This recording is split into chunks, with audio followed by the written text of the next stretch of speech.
So far, and I think we're going to finish on a high note as well with an absolutely fantastic roundtable today. I'm just going to introduce the speakers, although I'm fairly sure you know them from all sorts of reading lists anyways. We've got Cho Shaw, who is a professor at Edinburgh University. She used to be the UACES chair from 2003 to 2006, and she's also on the editorial board of European Law Review. She co-edits 2 book series, and her teaching and research is focused on the EU constitution and institutions, as well as socio-legal and from a socio-legal perspective and an interdisciplinary perspective. Now we've got Neill Nugent, who's an Emeritus Professor at Manchester Metropolitan University.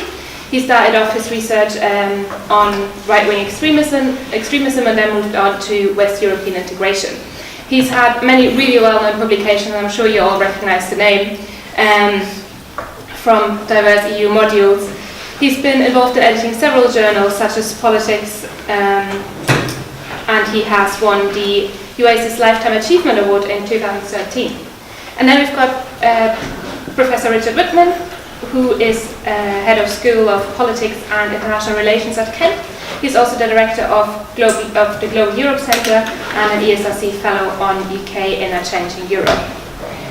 He used to be UACES Chair as well, just like Cho Shaw, from 2009 to 2012. Now I asked all 3 of them to prepare around 10 minutes to talk about the future of EU studies, the future of UACES as well, which we all know has its 50th anniversary this year, and about the role that UACES or in general academic associations have played in their lives.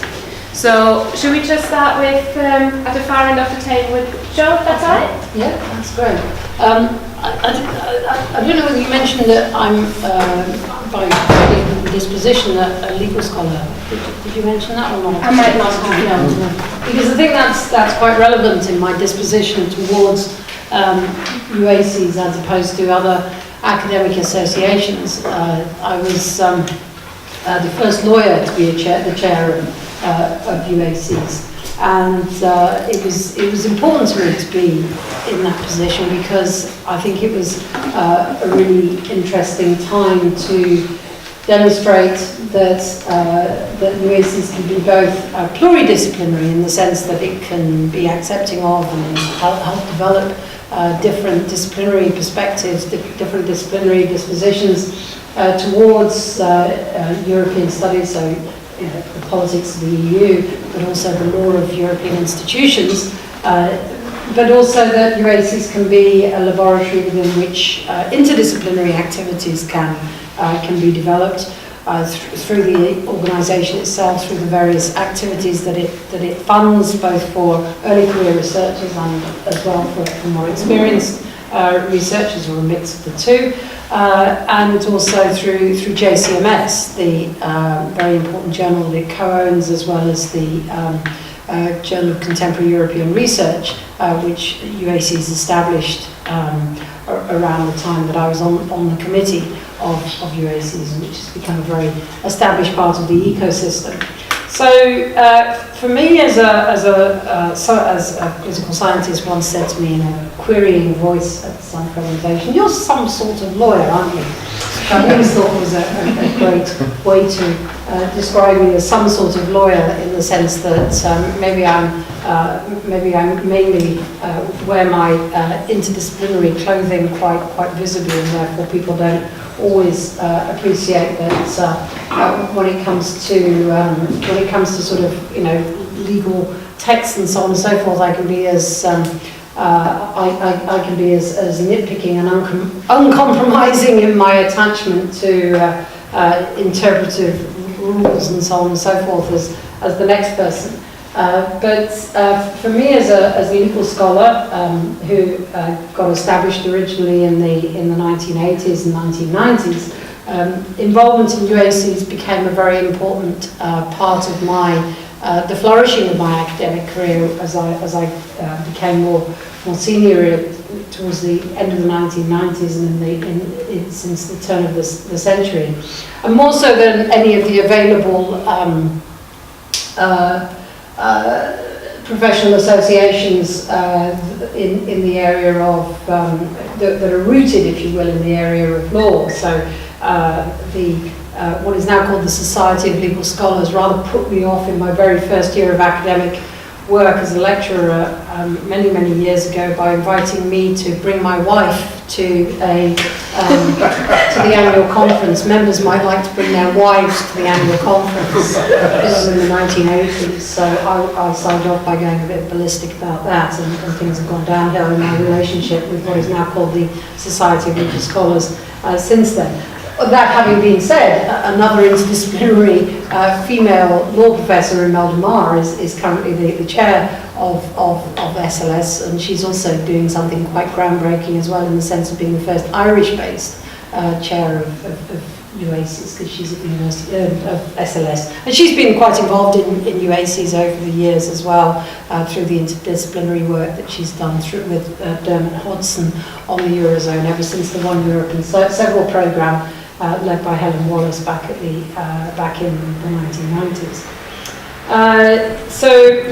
The other option would be the Society of Legal Scholars, the Socio-Legal Studies Association, which is for people like me who are interdisciplinary and non-doctrinal in their approach to legal studies. But I had a funny experience with the Journal of Law and Society, which is the house, I'm sure it wouldn't happen now, which is the house journal of the Socio-Legal Studies Association. This would be about 20 years ago, and I offered them a paper about EU citizenship, voting rights and various other issues in relation to Estonia. And they opined that they didn't think that type of thing was really appealing to your average JLS reader. In other words, to have a tremendously parochial perspective on what constituted important questions about polity formation, transition, and so on and so forth. And again, I was a bit ballistic as well. Not least because the editor at the time kept accidentally forwarding me internal emails that he exchanged with other members of the editorial board that dug him into an ever bigger hole. Now, I'm sure that these things have moved on.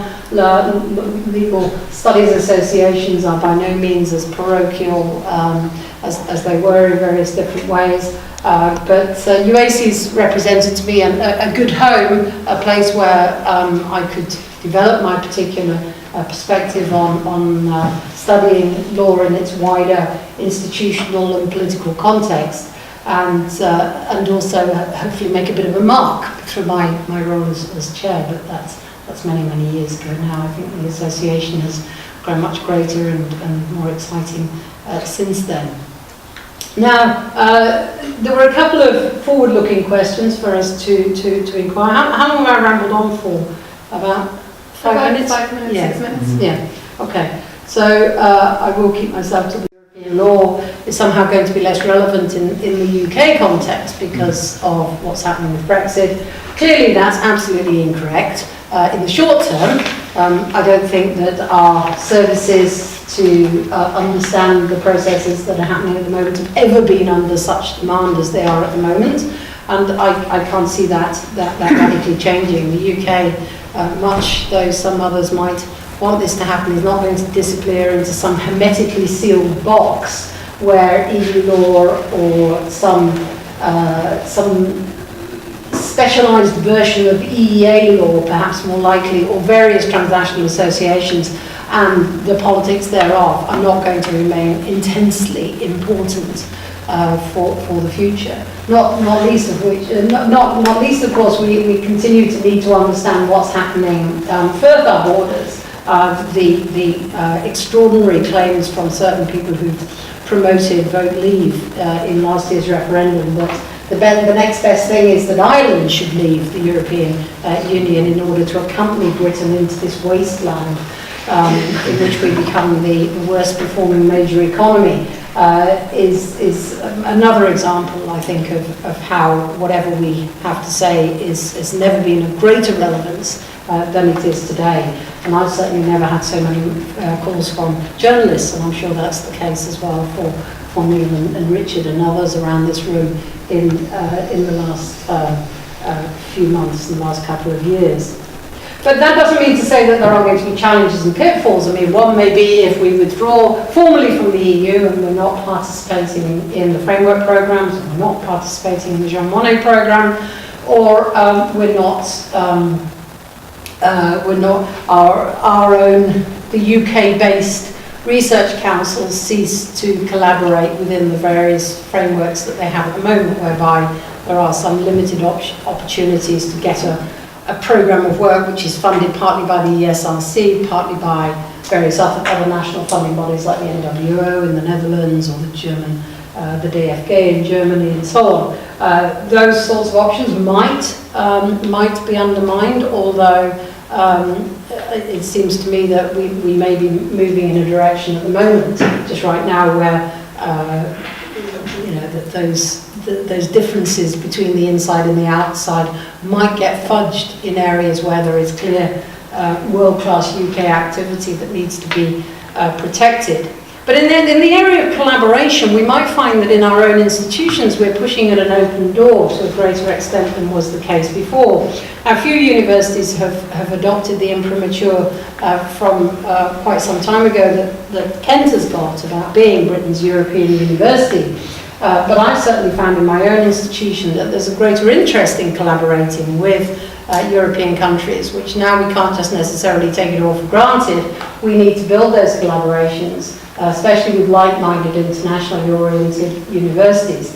So there's actually a greater interest in developing those frameworks and structures, in feeding back information about clusters of research that we know about in other institutions where we might be able to collaborate. Also, my institution has suddenly become very interested in collaborating quite formally with institutions in Ireland, which is also an interesting development. And as I say, I strongly believe that whatever the UK does, Ireland is going to remain a member of the European Union.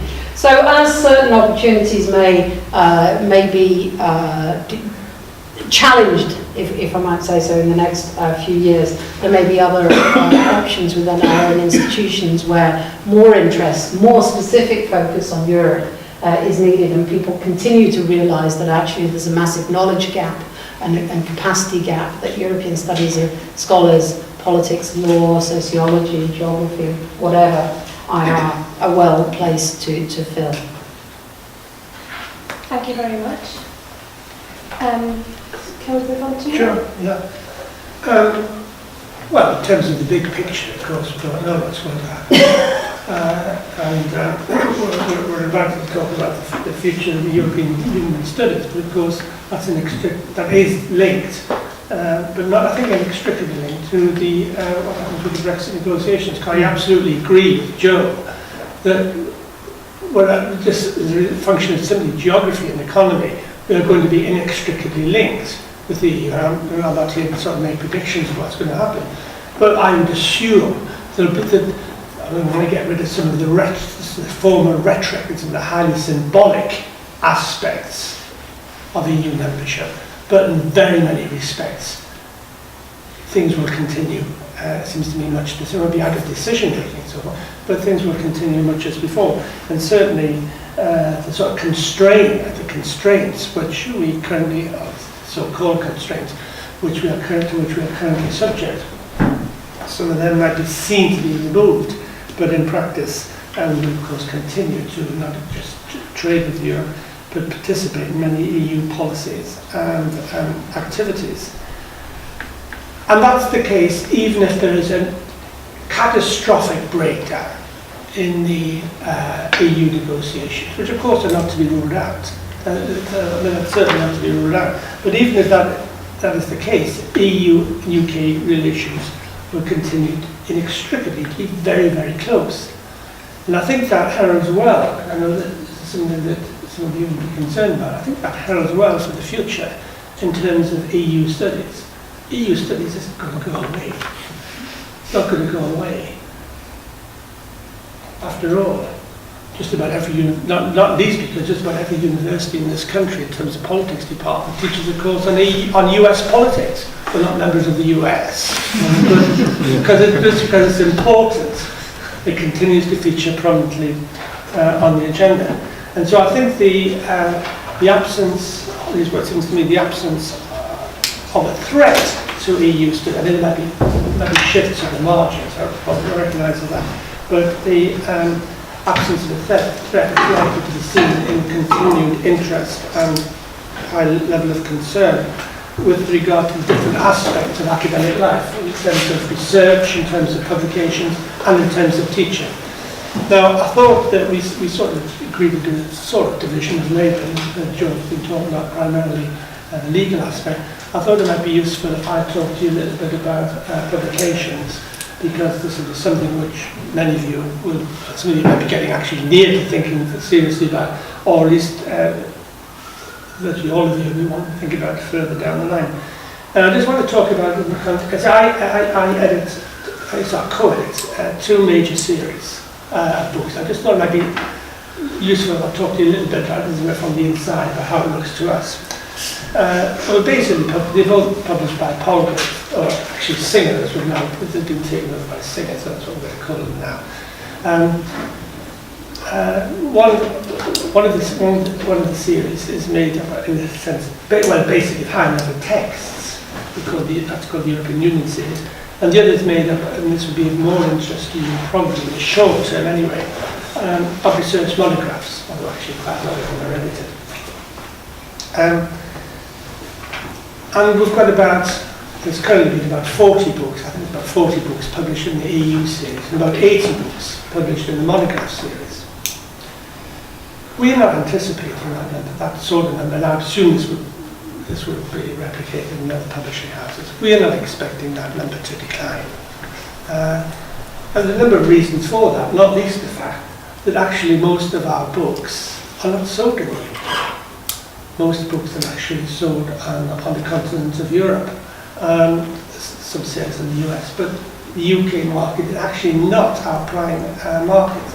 So that would obviously lead to belief that the number is not going to decline.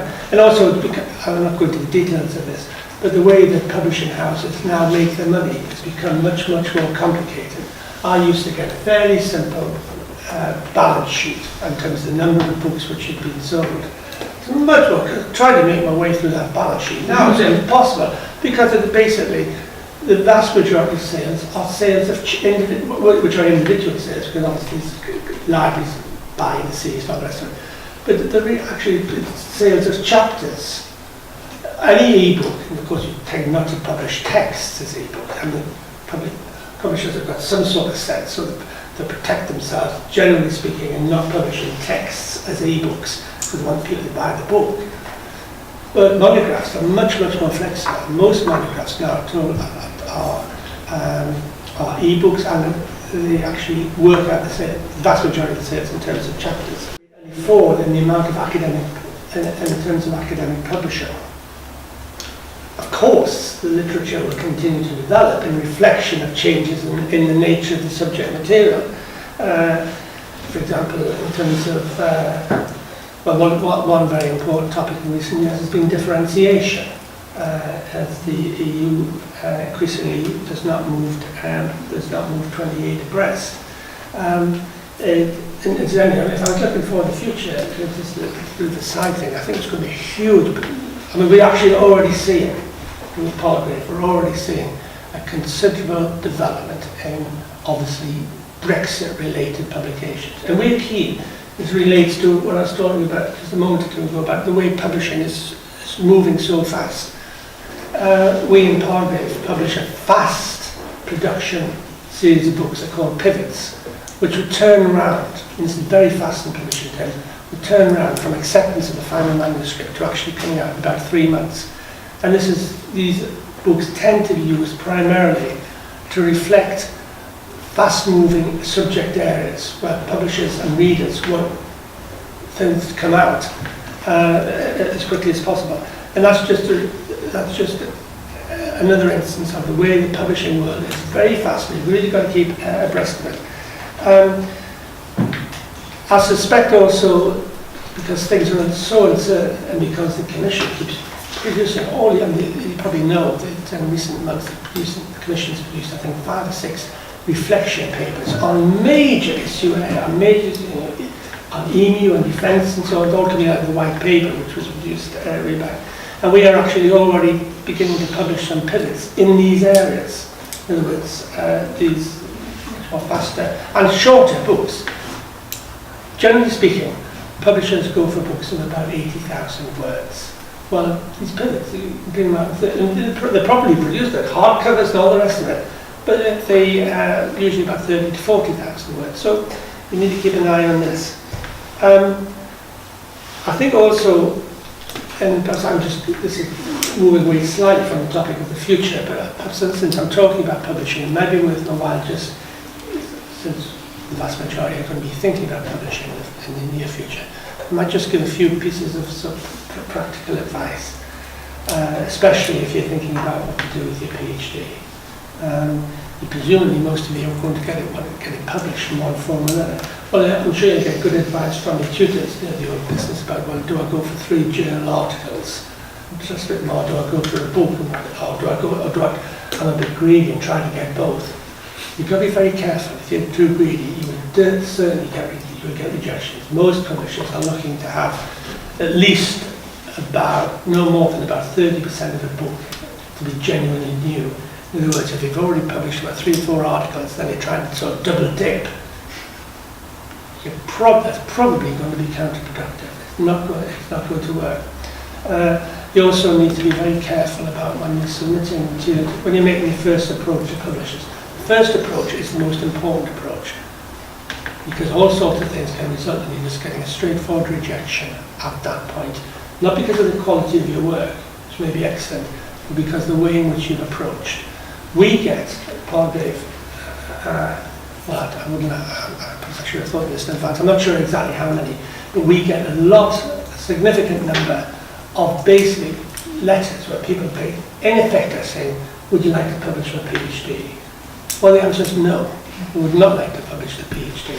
But the very fact that you've asked an approach, if the publisher's got good records, as we have, they're going to say, well, this person hasn't really got much idea as to what it actually means. You've really genuinely got to convert it. You've really got to. If you've got a PhD on, say, something to do with the European Commission or the Court of Justice, or on some aspect of regional policy, the first thing you've got to do, you've probably got to get rid of most of your methodology, your literature review sections. You've got to get rid of about 1,000 footnotes. In other words, you're publishing a book. Not many, I know there's 1 or 2 publishers come close to doing it. I think it's because they're not very good. But a number of publishers come pretty close to publishing PhDs, but decent publishers will not.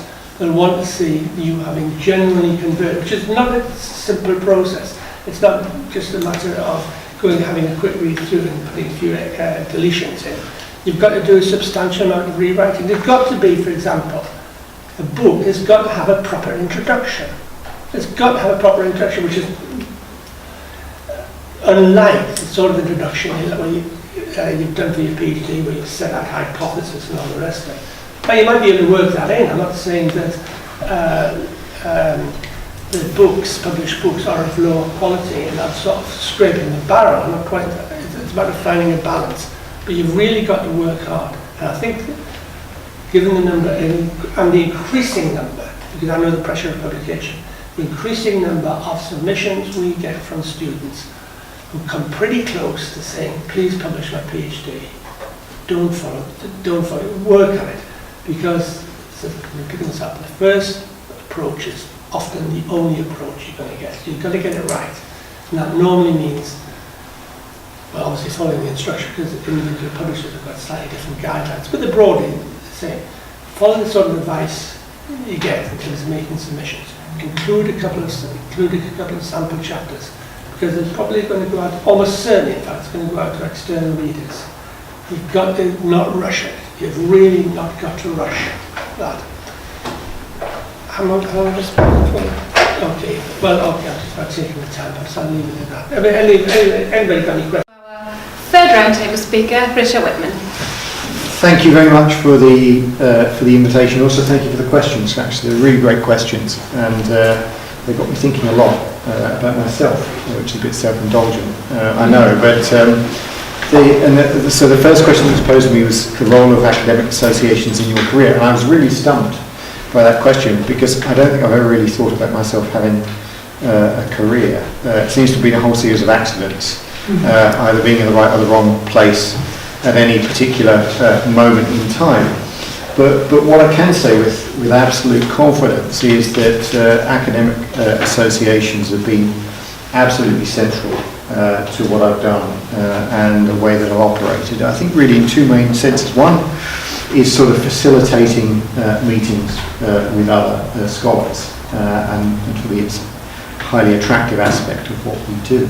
But also because I've been a trustee of two associations, and I'll talk about that in a moment. So just on the facilitation bit, I suspect I'm not alone in that the first conference I attended as a PhD student, I actually met a great series of colleagues and collaborators who I am still interacting with some years later, that's 2.5 decades later. So it's amazing how sort of intellectual academic friendships can stick. And those individuals in that particular conference were absolutely central to me to completing the work of my PhD, because in my institution, the institution where I was doing my PhD, there was nobody else who was working in the area that I was working in. And so I sort of had to look outward really to engage with people who understood what I was up to. And I suppose I sort of got bitten by the bug in that sense. I was very lucky having a great first workshop conference experience. And incidentally, from that first workshop, 2 people in my workshop group got married, and another member of the workshop group married their partner as a direct consequence of being in that workshop. So I guess you might also get sort of free relationship opportunities at the same time. But whether that was the norm or not, I'm not sure. And interestingly, at that time, in the early 1990s, UACES didn't have an annual research conference, if you can believe that, nor did it have a student forum at that time. So, one of the reasons I'd sort of gone shopping elsewhere, I guess, was because there wasn't the kind of offering that exists now. But UACES in particular, UACES conferences, the research conferences, but also the collaborative research networks have been quite important to the way I've worked over the last couple of decades. And I can sort of plot my own sort of intellectual progression by thinking about things I did at different conferences and conversations I had with people and collaborative projects that I'll talk about a bit more in a moment. And a very good indication of that is that just last week, there's a Volga commercial break.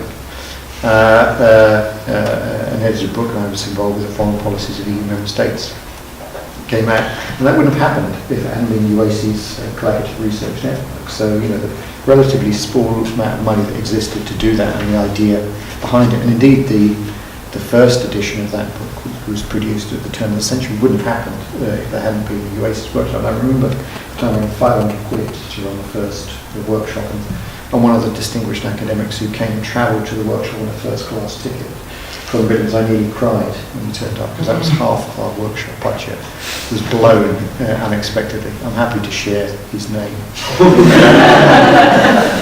Under Chatham House rule, of course. But also, I mean, more recently, UACES and professional associations give me the chance to edit the journal Common Market Studies with other colleagues, and as Joe's mentioned the journal already, and therefore I owe a huge debt of thanks to UACES. But academic associations don't run themselves, and there's a need for academics to run them, and that's where my sort of second point of sort of career reflection comes up. I've been, as a trustee for UACES, as a committee member, a secretary, and a chair, like Joe, and I'm now the chair of BISA. And what I've learned through the work with associations is there's nothing like being a trustee for knowing your discipline. And I don't think actually that Joe and I would have met if we hadn't been sort of members of UACES, because I don't... Federal Trust. Yeah, Federal Trust possibly, but that's, we're obviously dangerous British federalists. So we're in a revolutionary political movement as well as being academic. But our particularly because of disciplinary differences, wouldn't necessarily mean that they would have crossed. So I think it's provided me with significant opportunity and insight.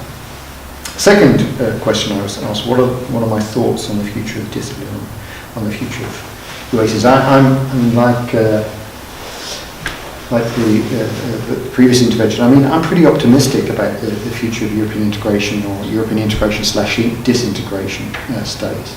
That's partly because the death of European studies has long been foretold, and I think one of the things that European studies has been pretty good at has been surviving. And European studies, probably the most difficult time for European studies was when there was the dip in languages teaching. The fact that an awful lot of European studies, certainly organised in departmental terms, was allied to language teaching. And what's happened subsequently, and I think really international relations and law have been sort of part of the salvation of European studies, really, because they are embedded actually within poli-R and law departments in a way that I think they can be quite difficult to shift. But I also worry a bit whether in the UK that this might be, sort of start of an Indian summer for European integration studies, that there'll be a huge spike in interest because of Brexit, problems of disentangling the UK's relationship with the EU. Then there'll be a sort of glide into a colder winter, so winter is coming. But I think an awful lot depends on the decisions of the UK government. Will we be within Erasmus? Because it tends to be people are enthusiastic for the study of Europe. We've also been champions for Erasmus in their own institutions. Will be part of H2020. And an awful lot probably depend on what the National Research Councils do in the UK and the kinds of things that they decide to task or to fund. But it also depends on us, actually, quite a big way. Because one of this, in terms of a moment in which we can demonstrate public benefit and the need for academics to engage with publics sort of online and offline, I don't think we've ever been needed more. And even Mr. Gove has belatedly realised that you do actually need experts. It was not discernible in his statement about fishing. No. So I'm pretty optimistic. But all professional associations need three things. They need money. They need relevance, and I think UACES has got some money and relevance, but they also need good citizen members. You need people who are willing not just to attend conference, but also to participate and sort of help to develop the opportunities that are available. Last set of points, and then I'll finish. The last set of questions were on the opportunities and pitfalls in EU studies. And I mean, as many of you may be aware, the university has campuses in other European countries. And so we've been grappling with the real consequences of Brexit. We are basically a provider of services within the single market. So, in terms of colleagues, jobs and our future sort of depend on, in real sort of practical ways, in terms of what our relationship is with the EU. And that's specific and peculiar to my institution, but I think also being based in the UK, I think we can probably draw a distinction between the kind of challenges that people face here and what they face elsewhere, and even possibly the challenges that you may face in different parts of the UK, because I suspect the situation in Scotland and Northern Ireland is likely to be different from the situation in England, and Wales probably somewhere in between. On one hand, we've obviously got our sort of intellectual project, the thing that we're interested and involved in, but we've also I think got to have the capacity sort of to adapt to the intellectual environment. So whether you're in a law school, for example, or whether you're in a politics school, or whether you happen to be in a business school, all sorts of ways that we sort of package what we have to offer that perhaps fits that environment. Last set of things I want to say is about collaboration, because that's sort of where I started, and for me collaboration is quite important to what we do and how we operate. And we're also collaborating with think tanks, actually, and sort of other sort of publicly focused organisations. It's been very important, and I think we've got a capacity, partly for what many of us look at, to do kind of plug and play when it comes to collaboration. For me, I mean, it's sort of happened in my academic work. I mean, I've been involved in editing 11 books. I'm not going to be doing another one for quite some time. There's a story. A fair few journal special issues and quite a lot of cross-border collaborations, and also collaborations between Europeans and non-Europeans. And that's, those are the things that make the area that we're working very interesting, because people outside Europe and outside Europe are very, very interested in us as a project, actually, sort of remaking law, politics, economies, and so on. It makes it absolutely fascinating. Last point I want to make is whether doing European studies helps or hinders getting a job. I think it helps if you do it right. It helps because the kind of teaching that we're able to offer, we can offer it in lots of different places, and often sort of teaching across faculties. But back to my chameleon point, that you need to be able to teach across disciplines sometimes. I think publication-wise, we've got some absolutely stellar journals. European Studies Journal, which is a journal called Market Studies, is a very, very well-ranked journal in a whole number of subject areas, and I think that's indicative of the quality of work that people do in European studies. We've also got a huge potential and prospect for impact. So all of us in the areas that we're working at, and impact is increasingly important when you're going for jobs, that we have the prospect of doing that. And lastly, I think being strong at networkingness, and I think we're sort of networked disciplines. I mean, that should help anybody out in terms of sort of selling themselves, in terms of collaboration, the capacity to work with other people, to grant get, or to engage in all sorts of other activity which is attractive to universities. I think those are things that you get really from working within the European studies field. So it's not a bad place to be working, even if you don't think about having a career in it. Thank you. All of your short talks have given a lot of people in here a lot of food for thought, and there'll be lots and lots of questions. I'm going to collect a couple of them, but if you could just introduce yourself before you ask your questions. Anyone? Yeah, Neill. Okay, I'm Neill Nugent of Kent. Thanks for your talk. I was wondering, Richard, you mentioned European integration / disintegration studies. So you think there might be some sort of new research program now, especially here in the UK? There should be, and I think, to be honest, our National Research Council is only just sort of catching up with Brexit. I mean, essentially they created a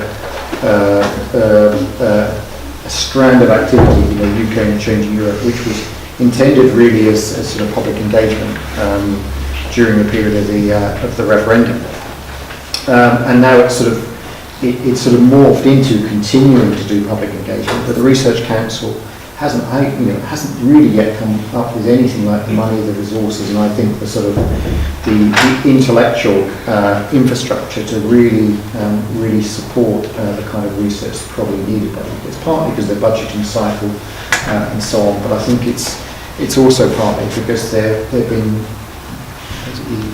taken unawares, like plenty of other organisations, which has made it difficult for them to sort of do what you might expect. But I think we could reasonably anticipate that they're going to be putting more money into these kind of areas in the future. But for many people, the big anxiety is whether we're sort of locked out of European funding.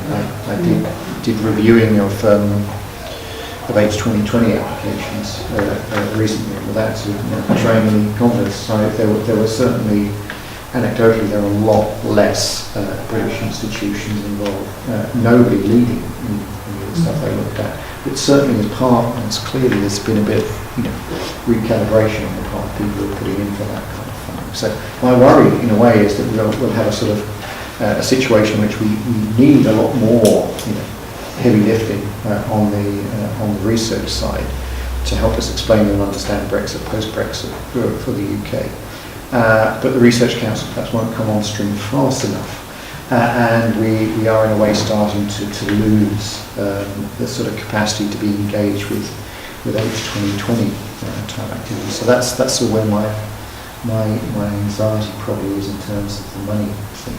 But I think the upside is a lot of institutions, a lot of universities from their own internal pots of money tend to be stumping up because they appreciate that there is the opportunity for impact. And this is where you perhaps leverage some money out of your own institution, where they'll give smaller pots of money for sort of seed funding, for projects and so on, to get things up and running. And I think that's, to me, the thing I sort of recommend to everybody here is that where there are other pots of money, go for them, because I think we've got all sorts of interesting, relevant, important questions that we want to ask, which universities should be supporting. I'm sure we want to support. Have you got any more thoughts on that? I would very much echo what Richard said. It strikes me that we're at a point in time where nobody could safely predict exactly, where we're going to be in a year's time or 2 years' time, and what the legal relationships might be that tie us with other states and with various international institutions. But we also recognise that humans being as they are, people make decisions on the basis of the best available evidence that they have, or they also can make decisions on the basis of emotional reactions to things. So we can see that there is a large, there is evidence, people are increasingly acknowledging it, and it affects universities as well, although universities are very reluctant to admit this. There is an effect on staffing, recruitment and so on. Good people will leave or not come, and that will affect our capacity as a higher education sector to continue to shape agendas as opposed to being pushed around by them, which is, I think, very much how many of us feel, that we're being pushed around and buffeted for the last year or so. Certainly my own institution says that with regard to the European Research Council, it should definitely be business as usual. One should definitely be continuing, high-flying people should be continuing to plan, starter grant applications. I imagine that's also the case here at Newcastle University. Certainly applications that are put in the next year or so will be covered by the guarantees that the Treasury gave right at the beginning. But when it comes to cooperation programme activities, collaborative H2020 grants, whereas, as Richard says, anecdotally there seems to be less interest in the involvement in the UK. That's where psychology comes in, and I think it's important for us to push back on that as much as we can, as much as is possible to continue to participate as much as we can. So if your supervisors and so on are thinking of getting involved, and that might lead to a postdoc job for you, then you should be encouraging them to carry on and not be put off by, because again, if applications are put in and research awards are granted, then that will be covered by a guarantee of the funds, at least for the lifetime of that grant. So we should keep encouraging people to participate and not be put off by a notion that somehow, Brexit has already happened and therefore we're in a post-Brexit period at the moment. We're not. Brexit, the referendum happened and we're dealing with the consequences of that. But any legal changes have not occurred. Every legal change that has to occur either has a long lead-in time or it has to be negotiated. And there continue to be opportunities both to influence that and not to be influenced by its shadow, hard as that is, because we're all thinking humans and feeling humans. I've got nothing particularly to add to that. Any more questions? I have a question on how can universities attract people in order to promote EU studies, because in order to promote EU studies you need to have more students, and students from the European Union usually, or outside the EU. But right now, since there's this feeling of uncertainty and they don't know what the status is going to be, what their status is going to be within the UK or you cannot necessarily attract them with the prospect of a job, not necessarily in terms of lectureship after they finish their PhD, but not even as a research assistant, because they might need a residence permit, which they cannot get unless they stay here for a certain period of time.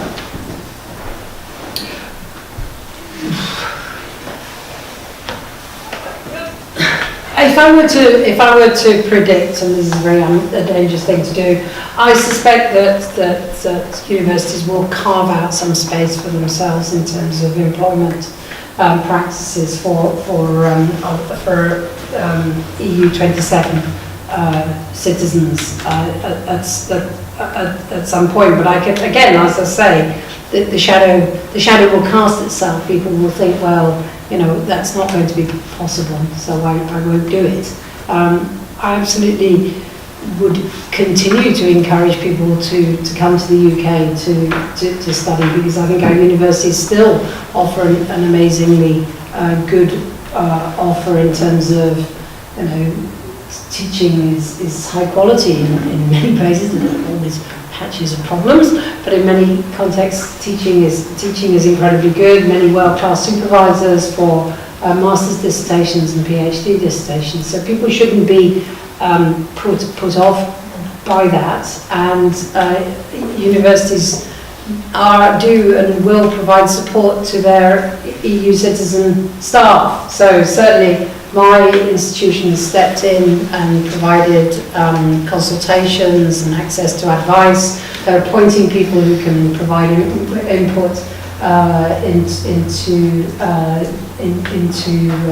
residence permit applications under the current legislation, or whatever comes afterwards. I don't think that anyone would claim that this has been well handled anywhere at a governmental level, and that therefore any sort of psychological, symbolic reactions to that, emotional reactions to that, are not completely understandable.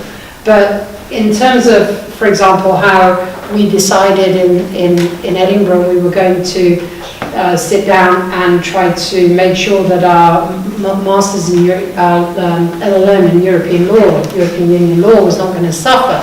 We sat down and wrote text that basically said, well, we think this is actually the most interesting time and the best place anywhere in the world to study European Union law at the moment, for precisely these reasons. Now, that may not be dealing with future anxieties. You can't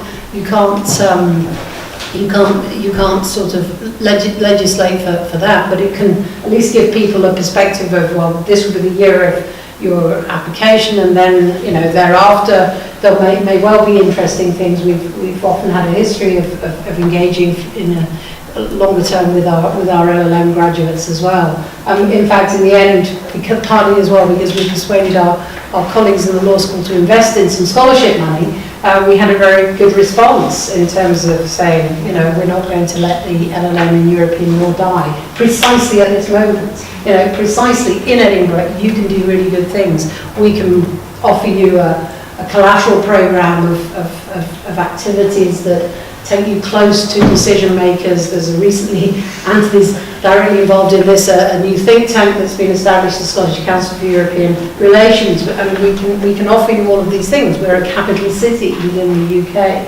So every different city can provide that type of selling point. Bristol can do likewise, Newcastle can do likewise, Manchester definitely can do likewise, to actually insist that this is the best place. Now, you can't legislate for people feeling uncertain for the longer term future, but in the shorter term, you have to push an optimistic message.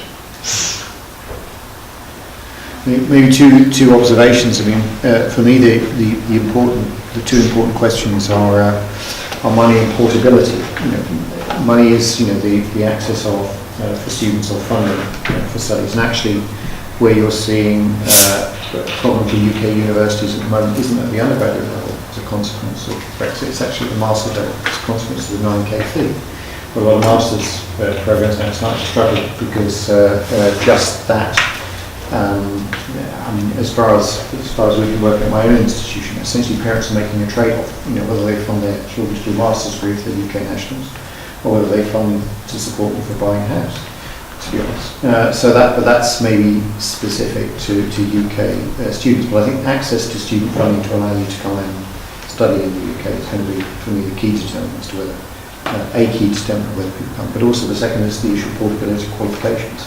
If you study here and your qualification continues to be recognised in the same way as before, then people are as likely to come in and study. If there's a question mark against that, then I think that's where possibly the UK higher education system may then start to encounter some difficulties. But I don't think there's any serious question mark in that area. But as I was saying to people at coffee, I mean, our European campuses where we teach, we are a provider of services within the single market. So it really matters to us actually what the final deal looks and feels like in terms of our ability to provide education outside the UK. We're unusual in comparison to most other UK universities, where essentially students are being imported into the UK rather than education being delivered on the continent to or for a UK qualifications.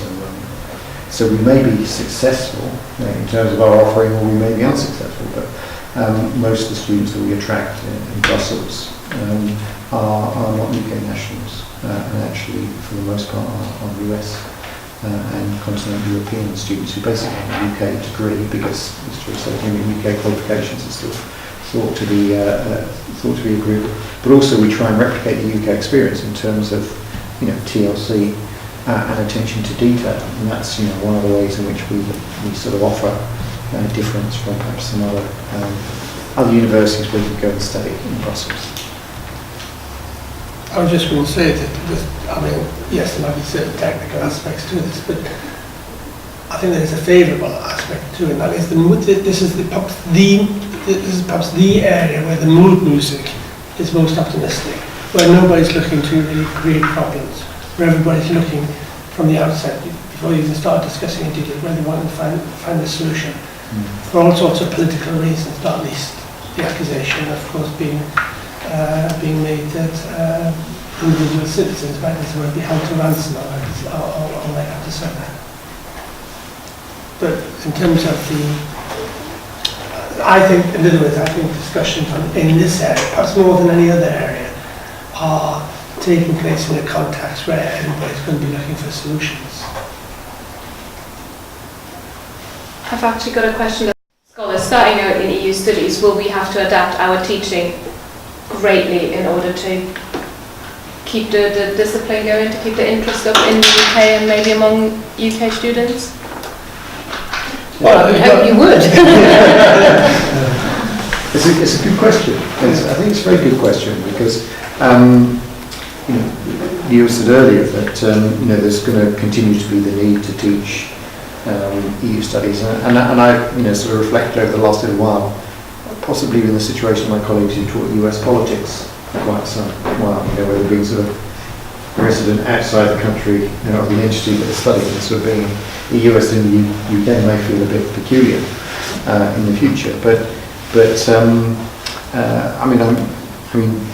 you can think of all sorts of ways in which you will adapt your teaching, and we have a master's course where we look at the EU in crisis. I can't see that module is ever going to run out in terms of cases to take a look at. We just sort of refresh the cases. But I think we have had an ongoing problem in attracting UK nationals to study the EU institutions and EU public policy making processes. And whether that gets easier or not, I suspect it will get a bit tougher. But I think again, with sort of drawing attention to the curriculum and the kind of ways that you teach the EU, it will be as relevant, and people who do my sort of stuff, foreign policy, external relations. I don't think that will become any less relevant, because actually the questions around sort of remaking the European security order, how the UK plugs in, whether the CFSP, CSDP develops further once the UK exits, if it does. All of those questions I think are still going to be highly relevant. In fact, I've been struggling over the last little while and sort of doing a bit of handballing with colleagues working, worrying with one another about what we're going to do. That we've been very it's been very easy for us to persuade ourselves as to all that we do is going to continue to be highly relevant. I think we just have to do a good job of persuading our colleagues, that what we're doing and what we're researching and so on is exciting for students as much as it is for us. So it could just be a question of packaging, I think. I think it's different it's obviously different in law because we don't have any difficulty getting UK-based students to study EU law because they have to if they want to practice. So anyone who's studying for a law degree that they want to use as the basis for going into practice will study EU law as it stands. And I don't think either the Law Society of England and Wales, about which I don't know that much, but I definitely know that the Law Society of Scotland and the Faculty of Advocates in Scotland are not planning in the near future to remove the requirements that EU law is one of the core subjects that students need to study. And on the contrary, many of them will hopefully realise all the more how important it is that we never get into the situation we were in, in the run-up to June last year, whenever I came into contact with somebody who was arguing for leave, they were talking about trade and this, that and the other, and they thought they knew something about the WTO, and I would say something about, but what about non-tariff barriers to trade? And they were never able to answer that question, because they had no idea what non-tariff barriers to trade is. Now, I've been teaching, trying to get people interested in non-tariff barriers to trade, as a case study of both negative and positive economic integration for more than 40 years. And,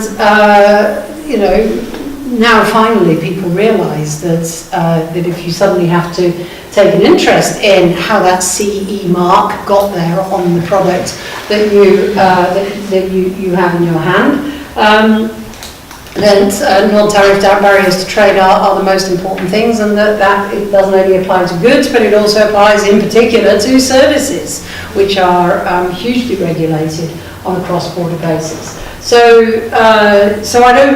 In a way we can still carry on teaching the same things, and perhaps we need to teach them with greater clarity, and perhaps we need to insist that anybody who has ever professed any interest in leaving the European Union should be compulsorily forced to take such courses, and never again give me the flannel that I had to put up with so many times in the context of the referendum campaign. Now, if people still say, well, that's fine, we acknowledge, we accept all those costs, we still want to take back control, that's fine. But to do it on the basis of the ignorance that we experienced of these fundamental legal elements of how a single market works, is clearly what the problem is. So there's certainly no immediate need to rethink whether we should still be teaching single market law. On the contrary, as I say, everybody should be compulsorily educated in single market law, because I think that would lead to a great, considerable improvement. Likewise, all this nonsense about, we have to have a red line with regard to the ECJ. Now, firstly, there's a strong suspicion that Mrs. May was confused between the ECJ and the Court of Human Rights. No clear distinction in her own mind, but it's possible that she thought that maybe the ECJ, in some of its citizenship case law, might have said that because you had a pet dog, you could stay in the UK despite the fact that you were, all of that stuff that she's picked up on here and there and has transmuted into some sort of mystical red line. Clearly no one told her about the large number of British companies that have massively benefited from the ECJ's integrationist case law in the area of financial services, mobility of capital, trade, mobility of goods, non-tariff barriers to trade in goods, and all of that sort of stuff. Nobody was able to tell her that because presumably nobody knew, or on the contrary, perhaps Nick Timothy and Fiona, whatever her name is, just thought it wasn't terribly important and therefore she shouldn't hear about it. But none of this is going to go away. So actually, yes, of course, my colleagues may teach more WTO emphasis in the law, and we will specifically obviously be studying more about the EEA and EEA-like situations. We'll be looking at how transitional periods operate in the same way that those who studied European Community law between 1958 and 1970 would have studied how transitional periods work.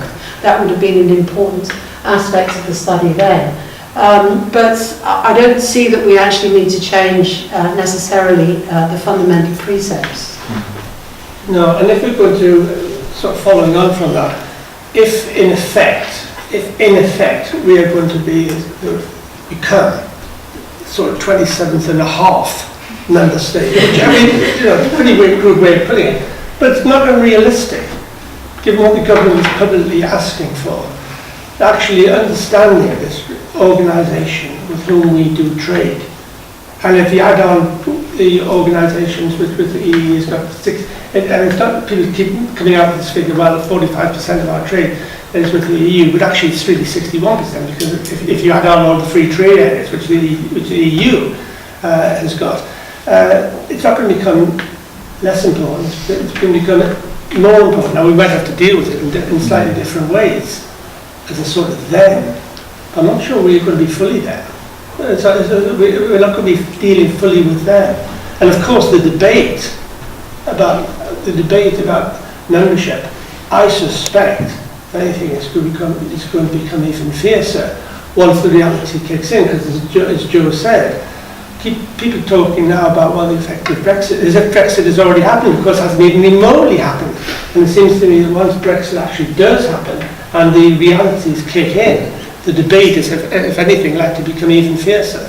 And I'm talking not just in academia, but in the public at large. I'm Quincy Clute from Edinburgh University. I want to turn back a little bit to UACES and its role, past and present and future. Listening to most of your opening statements, I heard a lot about sort of facilitation of meetings, interdisciplinary meetings, network. What other value do you think an association like UACES plays, and what do you think also it can do in the future, sort of to add to that, also in the present sort of post-referendum situation? You would like to go first? I mean, it's a great question, and I guess if you look at the history and trajectory of UACES, it started off interestingly, I think, really for the purposes of sort of bringing together academics and practitioners who wanted to understand, this sort of emergent sort of UK relationship with the.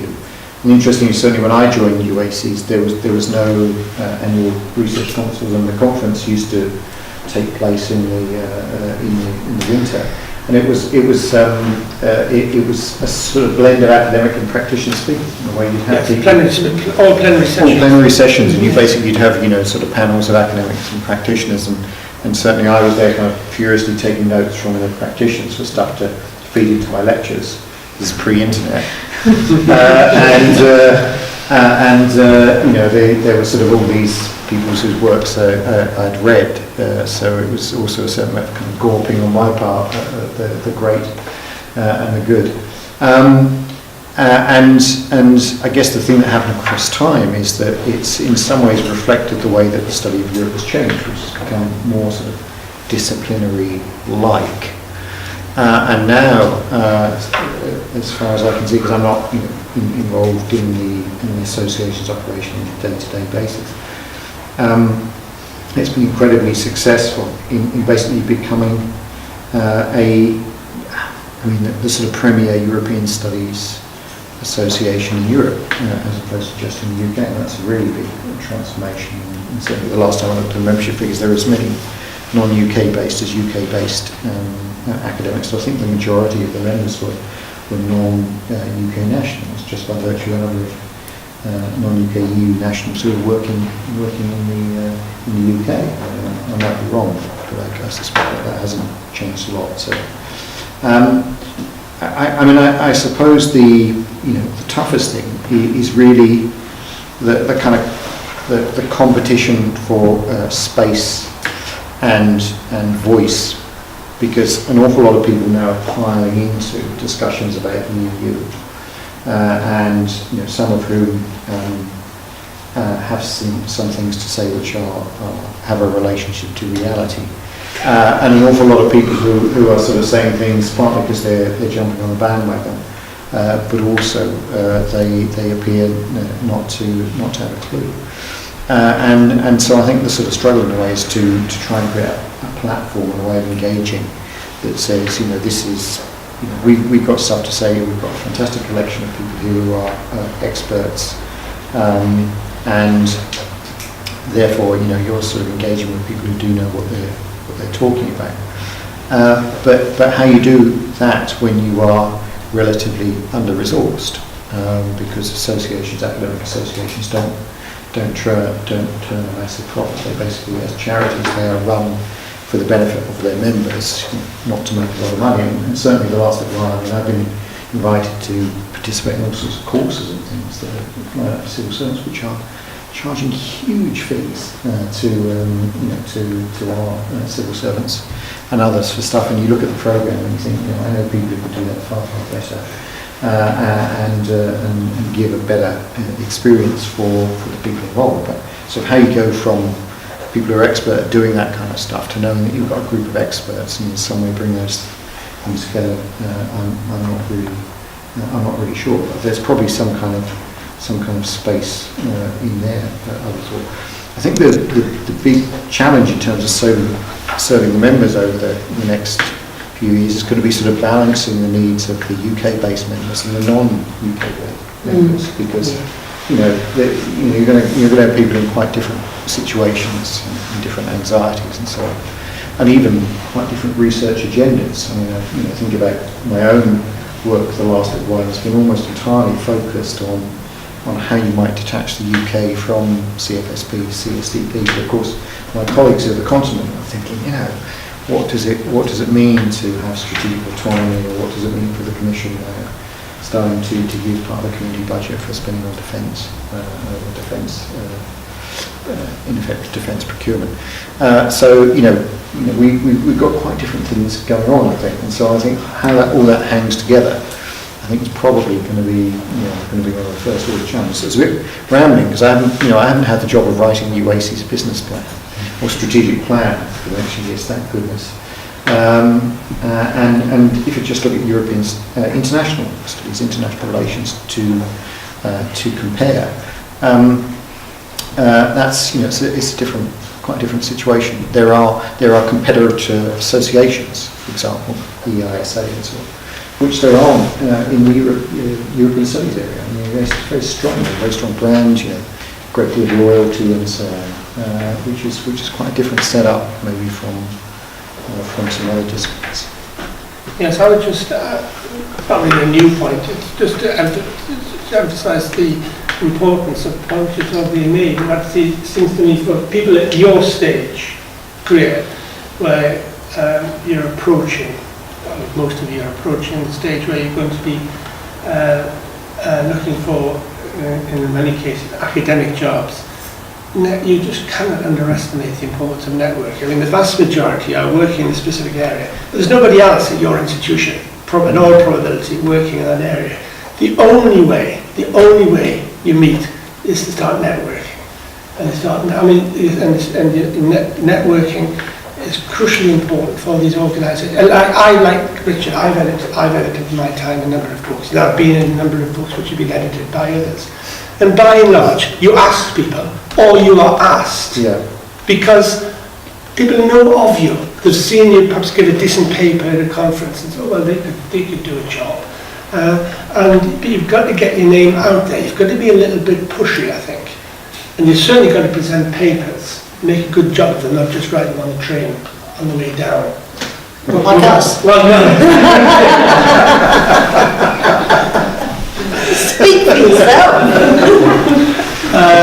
Well, we've all seen pretty badly produced papers, but I really do think it particularly, see, people like Richard and I and John, if we put something together, we pretty much know. Now, how do we know who to go to? How do we know who's going to do a good job? How do we know that they'll do something? Well, it's experience and so on. But the initial first step has to be going through people who are known to be publishing in your particular area.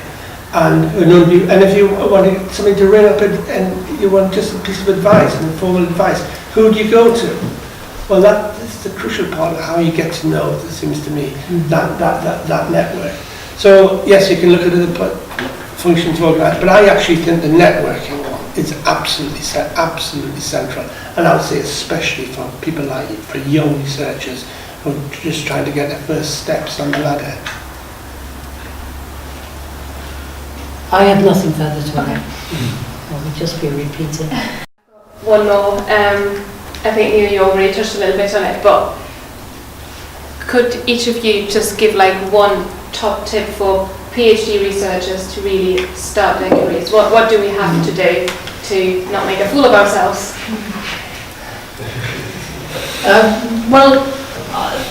I think it's a hugely challenging time in anyone's career. Not that I would know, because I'm of this peculiar ilk that I never did a PhD, so I'm having my research time at the other end of my career.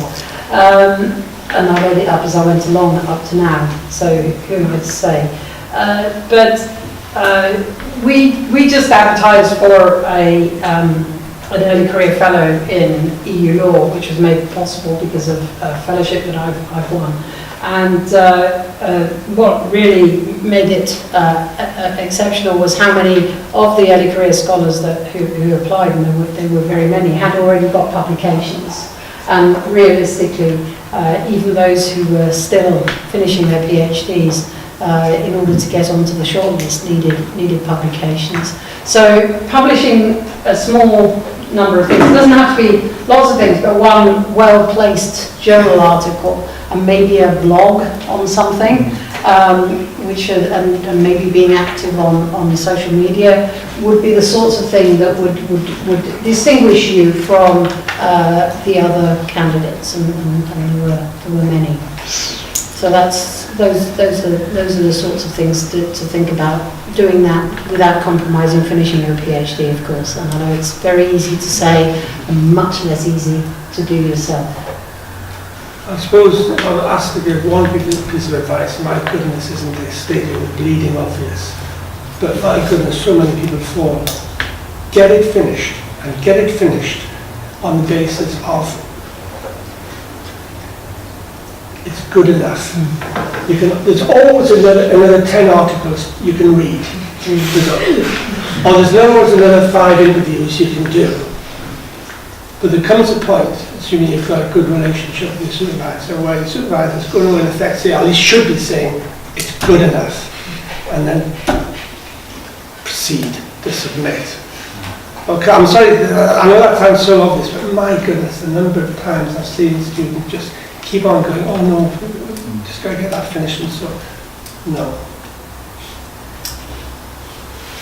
I think, as far as I can see, the quickest route to getting a permanent academic job is having had a postdoc these days, in terms of perhaps having the time to publish and so on, convert a PhD into publication. So I think sort of thinking about postdoc opportunities, when you're finishing a PhD, that to me would be something to sort of build into your thinking.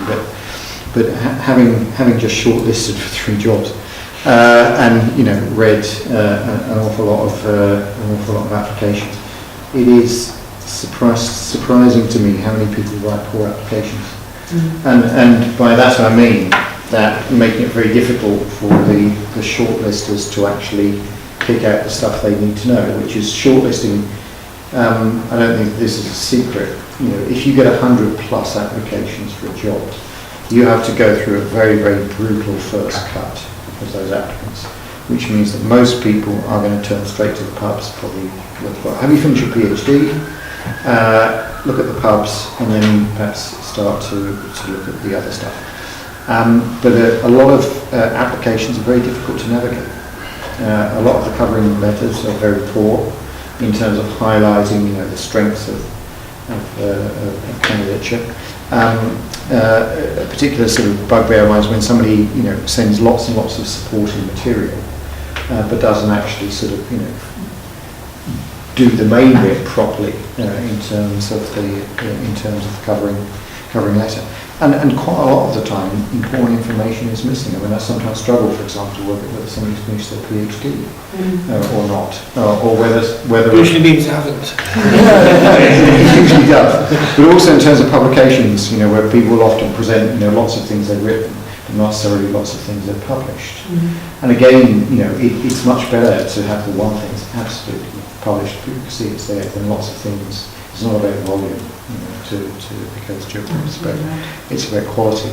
And so I think, producing each application when you're applying for a job as a bespoke application, as opposed to recycling the same application over and over. I was looking at some yesterday, and I had, in the batch of applications, I had 3 people who hadn't even bothered to change the covering letter and referring to a different job, which to me is pretty extraordinary when you know how tough it is to actually get shortlisted for interviews. So I think I'm sure you are a clever, intelligent, self-selected crowd, so you're not going to fall for any of those those sort of obvious problems. But it really does pay, I think, to give you extra time to an application. So be absolutely crystal clear about what you've got to offer, rather than trying to hide it or obscure it, or even because we know what we're looking for, people who are on selection panels, and if you can't find it quickly, then you're probably not going to get the benefit of the doubt. So, sorry, it's a bit depressing. Conversation with some of these people over drinks last night, and it was could each of the 3 panelists give a top tip for people attending their first big conference? What should you try and do or not do? Well, given the fact,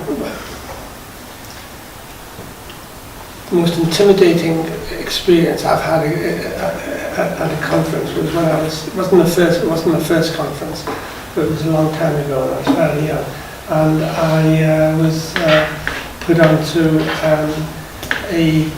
I'd submitted a paper which was on a slightly quirky subject, and then I was, to my astonishment, put on a plenary round table. This was a big conference where there were some really big names. I'm thinking, crikey Moses. Because I put a quirky, slightly quirky presentation forward, it had been misread. And I've been stuck on with some of the stars of the day, and I was really struggling, and I knew I was going to be struggling. And I would say one of the first things you do, particularly if you might have done 1 or 2 little informal things within your department, but if it's your first, as it were, big presentation, you want to make sure that the papers you submit, you're absolutely right bang in your area, you know as much as you can possibly get to know, and therefore you can deliver with confidence. I did not deliver with confidence at all. Well, I guess I've increasingly come to dislike large conferences. They provoke enormous anxiety in me. They're not they're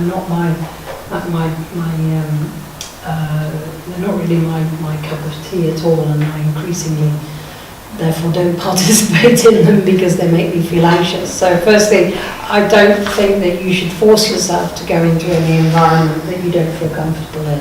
I don't think you're going to I don't think you're going to massively miss out. It's more important perhaps to identify some smaller scale gatherings where your research might be more discussed or have more of an impact than it is to try to go to one of the large scale discipline-wide conferences. But if you decide that you want to do that, and that's your sort of thing, is to, within that, to treat it as being, as it were, a conference within a conference. So it's very important perhaps to join a stream of papers that are on particular areas. Some conferences are subdivided into streams, and to try to make it your own conference within a conference that then makes sense for you academically. Because otherwise there's a danger that you feel you've blown your entire conference allowance, and actually, you had 10 minutes to present, there was nobody in the audience, and was that really a useful use of my money? Quite possibly not. And as I say, it may be that smaller scale focus gatherings are the best place to get to cut your teeth on academic conferences. One suggestion, one proper suggestion, one slightly frivolous. Paul's suggestion was actually to finish the paper and to send it to somebody who's the discussant in very good time, so they actually do read it and you actually do get some decent feedback, because I think, discussants who don't have the more time you've got to read the paper, the more discussants will take the job seriously and sort of, pitching it up 24 hours before people are due to leave for a conference. You probably won't do it, or even worse, not sending it to them and assuming they'll pick up what you understand is in the paper from the presentation would be not good. And it means you can also go back to the discussant and say, having read the paper, do you mind also sending me some comments as well? So I think, think about the time management. The other is get a lot of sleep before you go to the conference, because I found that by far and away the most useful aspects of the conference for me have been extremely late nights in all sorts of interesting places in different parts of the world, and not least because it means you can blackmail people later in terms of compromising situations. No, I'm joking. But it does. I think the aspect of being able to sort of socialise with people beyond the conference means it's sort of giving the paper and just going back to your room is probably not the way to approach things, because you do end up having all sorts of interesting conversations quite late into the night, the kind of stuff that most of us sort of got into the business for. We actually want to talk about ideas and so on, so being able to and willing to sort of engage in that conversation outside the panel conference room works. I mean, I've been to very few good panels actually at conferences across time. All of the good ones, of course, being UACES conferences. But I've equally, I know this is I think famous for the people involved. I think I was at an ISA conference panel where there were 6 of us on the panel, all from the UK. 5 of the 6, excluding me, were from the East Midlands. The room had a capacity of 180 people, and in the audience was 1 graduate student and the partner of one of the people on the panel who was there on the subject. And we did work that probably would have been cheaper and more effective for us all to go and have a luxury mini break somewhere, probably in the East Midlands. And it would have been to go to that conference. So I would agree with you. The kind of smaller specialist conferences actually have tended to end up yielding sort of much better insight, more interesting conversations than the sort of mega ones, which very often sort of feel that we need to go to because they're the big name, or they're rather the sort of big association conferences. So if I can just add one thing which has occurred to me, which is sort of alluded to. I think it's crucial to make things easy for the discussant. If you're looking for good feedback, you've got to make things easy for the discussant. I say that because I've noticed at conferences, often PhD students tend to write very long papers, including long literature reviews that don't really focus on a particular aspect of the question which is seeking to answer. I mean, I've been to a conference in the States where the PhD students, everybody's supposed to send the papers in advance. PhD student had arrived pretty much when I was getting, no, it didn't arrive when I was getting on the plane. When I actually got to the conference, it was tucked into my conference pack. It was 60 pages, single spacing. I hadn't arrived to spend the first night sitting in my room reading that. It was designed to help you with your jet lag. Sorry? It was designed to help you with your jet lag, wasn't it? You didn't have to read. I just went out, I didn't read it. No, I mean, why that's what I mean, make things, in other words, get things to the discussant. If you want good feedback, get things to the discussant in good time.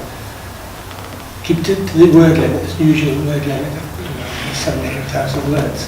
And you're more likely, I think, to get helpful feedback. Can I also just add a little thing, which is probably advertisement, but I have used the UACES Student Forum Conference pretty much every year just to practice a paper I wanted then to present later on in the year at the big conference, and it's great because you've already presented in front of an audience and you've already gotten feedback on it, you could already tweak it and you go in much more confident once you actually had a bit of a conversation with people who haven't really, don't really know your research areas. I found that really useful, so come back and keep presenting your research to us as well.